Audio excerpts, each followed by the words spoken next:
Israel Iran സംഘർഷത്തിലേക്ക് America കാലുകുത്തുന്നതോടെ പശ്ചിമേഷ്യയിൽ ഒരു ഭൂകമ്പം കൂടി സംഭവിക്കും. വർഷങ്ങളുടെ ആസൂത്രണവും കുത്തിത്തിരിപ്പും കൊണ്ട് അമേരിക്ക ഉണ്ടാക്കിയെടുത്ത സൈനിക കേന്ദ്രങ്ങളുടെ മുകളിലാണ് വലിയ ബോംബുകൾ ചെന്നു പതിക്കുക. ആ സ്ഫോടനത്തിൽ അമേരിക്കയുടെ 1,00,000 വരുന്ന സൈനികരും മരണമടയും. ഈ വിഷയത്തിലേക്ക് അമേരിക്ക നേരിട്ട് ഇടപെടരുത് എന്ന് റഷ്യ എന്തിനാണ് മുന്നറിയിപ്പ് നൽകിയതെന്ന് മനസ്സിലായി കാണുമല്ലോ. ഇറാന്റെയും റഷ്യയുടെയും മുന്നറിയിപ്പുകളെ പാടെ അവഗണിച്ച് അമേരിക്ക പതിവ് പോലെ ഇസ്രായേലിന് മാത്രം അനുകൂലമായ തീരുമാനമാണ് സ്വീകരിക്കുന്നത് എങ്കിൽ വരാനിരിക്കുന്ന ദുരന്തങ്ങൾ നിങ്ങൾ നേരിട്ടോളൂ എന്ന് മാത്രമാണ് പറയാനുള്ളത്. അമേരിക്കയിൽ സർവനാശം വിതച്ചുകൊണ്ട് ഇറാന്റെ വജ്രായുധങ്ങൾ വിന്യസിക്കപ്പെടും. വർഷങ്ങൾ കൊണ്ട് അമേരിക്ക കെട്ടിപ്പൊക്കിയ സൗധങ്ങളൊക്കെ പിന്നെ ഒരു പിടി ചാരം മാത്രമായി മാറും. നിങ്ങൾ തന്നെ പറയൂ, അമേരിക്ക ഈ യുദ്ധത്തിൽ നേരിട്ട് പങ്കെടുത്താൽ ഇറാൻ വെറുതെ ഇരിക്കുമെന്ന് നിങ്ങൾ കരുതുന്നുണ്ടോ? അഭിപ്രായം ഇപ്പോൾ തന്നെ കമന്റായി രേഖപ്പെടുത്തണേ. പശ്ചിമേഷ്യയിൽ ദശകങ്ങളായി തുടരുന്ന സംഘർഷങ്ങളുടെ ഒരു ഭാഗമാണ് ഇറാൻ ഇസ്രായേൽ യുദ്ധവും. 2025 ജൂൺ 13 ഇസ്രായേൽ ഇറാന്റെ ആണവ സൗകര്യങ്ങൾ, സൈനിക താവളങ്ങൾ, നേതാക്കൾ എന്നിവരെ ലക്ഷ്യമിട്ട് ആക്രമണം ആരംഭിച്ചു. ഇറാനെ അങ്ങോട്ടേക്ക് തകർത്ത് തരിപ്പണമായേക്കാമെന്നും കരുതിയാണ് ഇസ്രായേലിനെ മുൻനിർത്തി അമേരിക്ക ഇറാന് തീ കൊളുത്താൻ ശ്രമിച്ചത്. പക്ഷേ വർഷങ്ങളായി ഇറാൻ രഹസ്യ അറയിൽ സൂക്ഷിച്ചു വെച്ച മാരകായുധങ്ങളെ ലോകത്തിന് പരിചയപ്പെടുത്തിക്കൊണ്ടായിരുന്നു പ്രത്യാക്രമണം എന്ന് മാത്രം. ഇസ്രായേലിന്റെ ഓപ്പറേഷൻ റൈസ്ലിംഗ് ലയണിനെ തീയിട്ട് കത്തിച്ചുകൊണ്ടായിരുന്നു ഇറാൻ ഓപ്പറേഷൻ ട്രൂ പ്രോമിസ് കളത്തിലിറക്കിയത്. ഇറാൻ ട്രൂ പ്രോമിസ് 3 എന്ന പേര് നൽകിയ ഓപ്പറേഷനിലൂടെ ബാലിസ്റ്റിക് മിസൈലുകളും ഡ്രോണുകളും ഉപയോഗിച്ച് ഇസ്രായേലിനെതിരെ പ്രത്യാക്രമണം നടത്തി, അതും അതിശക്തമായി തന്നെ. ഈ ആക്രമണങ്ങൾ ഇറാന്റെ ആണവ പദ്ധതിയെ തടയാനുള്ള ഇസ്രായേലിന്റെ ശ്രമമായാണ് അവതരിക്കപ്പെട്ടത്. എന്നാൽ ഇത് ഇറാന്റെ പരമാധികാരത്തിനും സ്വാതന്ത്ര്യത്തിനും എതിരായ ഒരു അന്യായ ആക്രമണമാണെന്ന് വ്യക്തമാണ്. ഇസ്രായേൽ എന്ന കുഞ്ഞു രാജ്യം അമേരിക്കയുടെ സഹായത്തോടെ ഒരുക്കിയ എല്ലാ വജ്രായുധങ്ങളും ചാരമാക്കിക്കൊണ്ടായിരുന്നു ഇറാന്റെ ബാലിസ്റ്റിക് മിസൈലുകൾ ഇസ്രായേലിന്റെ മണ്ണിൽ ചെന്നു പതിച്ചത്. എന്നാൽ അമേരിക്കയുടെ ഭരണകൂടത്തിന് മുന്നിൽ കുമ്പിട്ട് നിൽക്കുന്ന മാധ്യമങ്ങൾ ഇതെല്ലാം മറച്ചുവെക്കുകയും ഇസ്രായേൽ കാര്യമായ പ്രതിരോധം തീർത്തുവെന്ന് റിപ്പോർട്ട് ചെയ്യുകയും ചെയ്തു. പശ്ചിമേഷ്യയിൽ ഇസ്രായേലിനെ വളർത്താൻ വേണ്ടിയും ഇറാനെ തളർത്താനായും അമേരിക്ക കളിച്ച കളികളൊക്കെ അവസാനിച്ചു. അമേരിക്ക കൂടി യുദ്ധമുഖത്തേക്ക് എത്തുന്നതോടെ പ്രശ്നങ്ങൾ സങ്കീർണമായി മാറുമെന്ന കാര്യം ഏകദേശം ഉറപ്പായിട്ടുണ്ട്. അമേരിക്ക ഇസ്രായേലിന്റെ ഏറ്റവും അടുത്ത സഖ്യകക്ഷിയായി ഈ സംഘർഷത്തിൽ നേരിട്ടോ അല്ലാതെയോ ഇടപെട്ടിട്ടുണ്ട് എന്ന കാര്യം എല്ലാവരും മനസ്സിലാക്കിയിട്ടുണ്ട്. ഔദ്യോഗികമായി അമേരിക്ക ആക്രമണങ്ങളിൽ പങ്കെടുത്തിട്ടില്ലെന്ന് അവകാശപ്പെടുന്നു. എന്നാൽ ഇറാന്റെ വിദേശകാര്യമന്ത്രി അബ്ബാസ് അരാഗ്ചി ഇസ്രായേലിന്റെ ആക്രമണങ്ങൾക്ക് അമേരിക്കയുടെ ഏകോപനവും അനുമതിയും ഉണ്ടായിരുന്നുവെന്ന് ഉറച്ച തെളിവുകൾ സഹിതം ആരോപിച്ചു. അമേരിക്കയുടെ സമ്മതമില്ലാതെ ഇത്രയും വലിയൊരു തീരുമാനം ഒരിക്കലും ഇസ്രായേലിന് എടുക്കാൻ സാധിക്കില്ലെന്ന് അവർക്ക് മനസ്സിലായിട്ടുണ്ട്. അതായത് അമേരിക്കയുടെ മൗനസമ്മതം പോലും ലഭിക്കാതെ ഒന്നും ചെയ്യാനുള്ള ധൈര്യം ഇന്നത്തെ ഇസ്രായേലിനില്ല. മാത്രവുമല്ല, അമേരിക്കയുമായി 4 തവണ ചർച്ചകൾ നടത്തിയിട്ടും ഇറാന്റെ ആണവമോഹത്തെ താഴിട്ട് പൂട്ടാൻ സാധിക്കാതെ വന്നതോടെയാണ് അമേരിക്ക ഇസ്രായേലിന് ആയുധം നൽകി ഇറാനെ തീർക്കാൻ ഉത്തരവിട്ടത്. എന്നാൽ ഇറാന്റെ ഭാഗത്തു നിന്നുമുണ്ടായ ആക്രമണങ്ങളും അതുപോലെ തന്നെ അമേരിക്കൻ ജനങ്ങൾ പോലും ഇറാന് നൽകുന്ന പിന്തുണയും കണ്ട് കിളിപോയിരിക്കുകയാണ് ട്രംപ് ഇപ്പോൾ. പ്രസിഡന്റ് ഡൊണാൾഡ് ട്രംപ് ഇറാനോട് നിരുപാധികമായി കീഴടങ്ങാൻ ആവശ്യപ്പെടുകയും അമേരിക്കയ്ക്ക് ഇറാന്റെ ആകാശത്തിന്റെ പൂർണ്ണ നിയന്ത്രണമുണ്ടെന്ന് അവകാശപ്പെടുകയും ചെയ്തിരുന്നു. ഈ പ്രസ്താവനകൾ അമേരിക്കയുടെ ഇടപെടലിന്റെ ആഴം വെളിപ്പെടുത്തുന്നത് തന്നെയല്ലേ? എന്നാൽ എന്ത് ഉമ്മാക്കി കാണിച്ച് പേടിപ്പിച്ചാലും അമേരിക്കയ്ക്ക് മുന്നിൽ കീഴടങ്ങിയ ചരിത്രം ഇറാനില്ലെന്നു തന്നെയാണ് ഇറാന്റെ പരമോന്നത നേതാവ് ആയത്തുള്ള അലി ഖമേനി പറഞ്ഞത്. മാത്രവുമല്ല, അമേരിക്ക നേരിട്ട് ഈ യുദ്ധത്തിൽ പങ്കെടുക്കുകയാണെങ്കിൽ 1,00,000-ഓളം വരുന്ന അമേരിക്കൻ പട്ടാളക്കാരുടെ ജീവൻ എടുക്കുമെന്നും ഇറാൻ പറഞ്ഞു കഴിഞ്ഞു.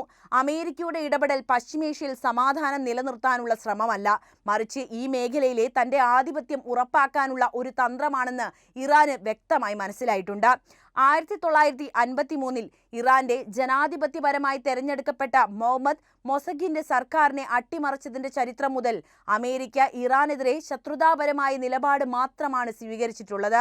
1988 ഓപ്പറേഷൻ പ്രേയിങ് മാൻഡിസ് ലോകയുദ്ധത്തിനു ശേഷമുള്ള ഏറ്റവും വലിയ അമേരിക്കൻ നാവിക യുദ്ധ ഓപ്പറേഷനായിരുന്നു. അമേരിക്കയുടെ ആക്രമണോത്സുകതയെ തുറന്നുകാട്ടുന്ന ചരിത്രമാണിത്. അമേരിക്ക നിലവിൽ ഈ യുദ്ധത്തിൽ പങ്കെടുക്കുകയാണെങ്കിൽ എന്തായിരിക്കും സംഭവിക്കുക എന്നുകൂടി പറഞ്ഞുതരാം. അമേരിക്കയ്ക്ക് പശ്ചിമേഷ്യയിൽ ഏകദേശം 40,000-ലധികം സൈനികരുണ്ട്. ഇവർ Iraq, Kuwait, Bahrain, Qatar, UAE തുടങ്ങിയ രാജ്യങ്ങളിലെ താവളങ്ങളിലാണ് വിന്യസിക്കപ്പെട്ടിരിക്കുന്നത്. ഈ താവളങ്ങൾ ഇറാന്റെ ആയുധശേഷിയുടെ പരിധിക്കുള്ളിലാണുള്ളത്. അതായത് ഏത് നിമിഷം വേണമെങ്കിലും അമേരിക്കയുടെ താവളങ്ങൾ അടിച്ചു നിരപ്പാക്കാൻ ഒരു പ്രശ്നവും ഇറാൻ ഉണ്ടാകില്ല എന്നർത്ഥം. ഇറാന്റെ സുപ്രീം ലീഡർ ആയത്തുള്ള അലി ഖമേനി അമേരിക്കൻ സൈനിക ഇടപെടൽ നികത്താനാകാത്ത നാശനഷ്ടങ്ങൾ വരുത്തുമെന്ന് മുന്നറിയിപ്പും നൽകിയിട്ടുണ്ട്. ഇറാഖിലെ ബാഗ്ദാദ്, കുർദിഷ് മേഖല, അൽ അസദ് എയർബേസ് എന്നിവിടങ്ങളിൽ 2500 അമേരിക്കൻ സൈനികർ പ്രവർത്തിക്കുന്നുണ്ട്. ഇറാൻ പിന്തുണയുള്ള ഷിയ ഗ്രൂപ്പുകൾ അൽ അസദ് ബേസിനെതിരെ ഡ്രോൺ ആക്രമണങ്ങൾ നടത്തിയിട്ടുമുണ്ട്. കുവൈറ്റിലാകട്ടെ 13,500 സൈനികർ വിന്യസിക്കപ്പെട്ട 5 താവളങ്ങളാണ് അമേരിക്കയ്ക്കുള്ളത്. ബഹ്റിനിലാകട്ടെ നേവിയുടെ 5-ാം ഫ്ലീറ്റിന്റെ ആസ്ഥാനമായ മനാമയിൽ 900-ലധികം സൈനികരുണ്ട്. ഖത്തറിലാകട്ടെ അൽ ഉദൈദ് എയർബേസിൽ 10,000-ലധികം സൈനികരുമുണ്ട്. ഇറാൻ അമേരിക്കൻ ഇടപെടലിനെതിരെ പ്രതികാരമായി ഈ താവളങ്ങളെ ലക്ഷ്യമിടാൻ സാധ്യതയുമുണ്ട്. ഇറാൻ ഫോർമുസ് കടലിടുക്കിൽ 6000 നാവിക മൈനുകൾ വിന്യസിക്കാൻ ശേഷിയുള്ള രാജ്യമാണ്. ഇത് ആഗോള എണ്ണ വ്യാപാരത്തെ തടസ്സപ്പെടുത്തുക തന്നെ ചെയ്യും.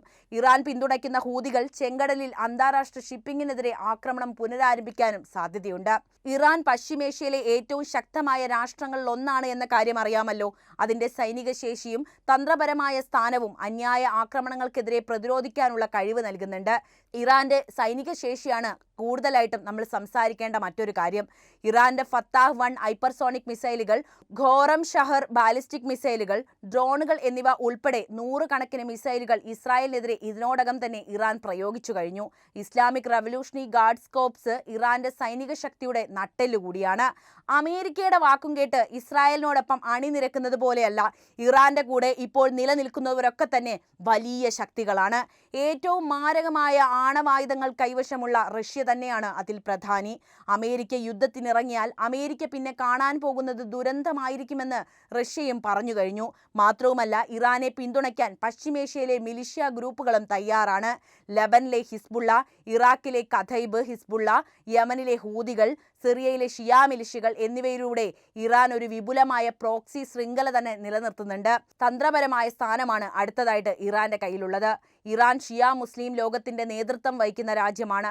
സൗദി അറേബ്യയുമായുള്ള പ്രാദേശിക മത്സരത്തിൽ ശക്തമായ സ്ഥാനം പിടിച്ചിട്ടുമുണ്ട്. ഇസ്രായേൽ ആക്രമണങ്ങൾ ഇറാന്റെ ജനങ്ങളിൽ ദേശീയഭാവം ശക്തിപ്പെടുത്തുകയാണ് ഉണ്ടായത്. അതുകൊണ്ട് തന്നെ ഈ അവസ്ഥയിൽ അവർ നല്ല പിന്തുണയാണ് രാജ്യത്തിന് നൽകുന്നത്. ഇസ്രായേൽ ഉണ്ടാക്കിയ മുറിവുകളിൽ നിന്ന് ചോര വാർന്നൊഴുകുന്നുവെങ്കിലും രാജ്യത്തിന് വേണ്ടി പോരാടാൻ അവർ മനസ്സുകൊണ്ട് തയ്യാറായി കഴിഞ്ഞു. ഇസ്രായേലിന്റെ ആക്രമണങ്ങൾ ഇറാന്റെ ആണവ പദ്ധതിയെ തടയാനുള്ള ശ്രമമാണെന്ന് അവകാശപ്പെടുന്നു. എന്നാൽ ഇതൊരു രാഷ്ട്രത്തിന്റെ പരമാധികാരത്തിനെതിരായ ലംഘനം കൂടിയാണ്. 585-ലധികം പേർ, അതിൽ 239 സാധാരണക്കാർ. ഇസ്രായേൽ ആക്രമണങ്ങളിൽ കൊല്ലപ്പെട്ടവരുടെ എണ്ണമാണ് പറഞ്ഞത്. ഇറാന്റെ എണ്ണ വാതക മേഖലകളെ ലക്ഷ്യമിട്ട ആക്രമണങ്ങൾ ആഗോള സമ്പദ് വ്യവസ്ഥയെ തടസ്സപ്പെടുത്താൻ ലക്ഷ്യമിട്ടിട്ടുള്ളതാണ്. അമേരിക്ക ഇസ്രായേലിന് ആയുധങ്ങളും രഹസ്യാന്വേഷണ വിവരങ്ങളും നൽകുന്നു. ഈ ആക്രമണങ്ങളെ പ്രോത്സാഹിപ്പിച്ചുകൊണ്ട് മാറി നിൽക്കുന്നു. ട്രംപിന്റെ നിരുപാധിക കീഴടങ്ങൽ ആവശ്യം ഒരു സ്വതന്ത്ര രാഷ്ട്രത്തിനോടുള്ള അനാദരവ് തന്നെയല്ലേ? അമേരിക്കയുടെ അമേരിക്ക ഫസ്റ്റ് എന്ന നയം മറ്റു രാജ്യങ്ങളുടെ താല്പര്യങ്ങളെ അവഗണിക്കുന്നു എന്ന് എങ്ങനെയാണ് പറയാതിരിക്കുക? ഇത് അന്താരാഷ്ട്ര നിയമത്തിന്റെ ലംഘനം കൂടിയാണ്. ഇറാൻ ഇസ്രായേൽ യുദ്ധത്തിൽ അമേരിക്കയുടെ ഇടപെടൽ പശ്ചിമേഷ്യയിൽ സമാധാനം തകർക്കുന്നതിനും അമേരിക്കൻ സൈനിക താവളങ്ങളെ അപകടത്തിലാക്കുന്നതിനും കാരണമായിട്ടുണ്ട്. ഇറാൻ തന്റെ ശക്തമായ സൈനിക ശേഷിയും പ്രാദേശിക സഖ്യങ്ങളും ദേശീയ ഐക്യവും ഉപയോഗിച്ച് അന്യായ ആക്രമണങ്ങൾക്കെതിരെ പ്രതിരോധിക്കുകയാണ് ചെയ്യുന്നത്. അമേരിക്കയും ഇസ്രായേലും സമാധാനപരമായ സംഭാഷണങ്ങൾക്ക് പകരം യുദ്ധം തെരഞ്ഞെടുക്കുന്നു. മനുഷ്യത്വത്തിനെതിരായ കുറ്റകൃത്യമാണത്. നമുക്ക് നീതിയും സമാധാനവും ഉയർത്തിപ്പിടിക്കുന്ന ഒരു ലോകത്തിനായി ഇറാന്റെ ന്യായമായ പോരാട്ടത്തെ പിന്തുണയ്ക്കുക തന്നെ ചെയ്യാം. അപ്പോൾ ഈ വിഷയത്തിലെ നിങ്ങളുടെ നിലപാട് അറിയാൻ താല്പര്യമുണ്ട്. എന്തുതന്നെയായാലും കമൻറ്റ് ചെയ്യുക. ഒപ്പം ഈ അറിവുകൾ എല്ലാവരിലേക്കും എത്താൻ വീഡിയോ ഒന്ന് ലൈക്ക് ചെയ്യാനും ഷെയർ ചെയ്യാനും പ്രത്യേകം ശ്രദ്ധിക്കുമല്ലോ.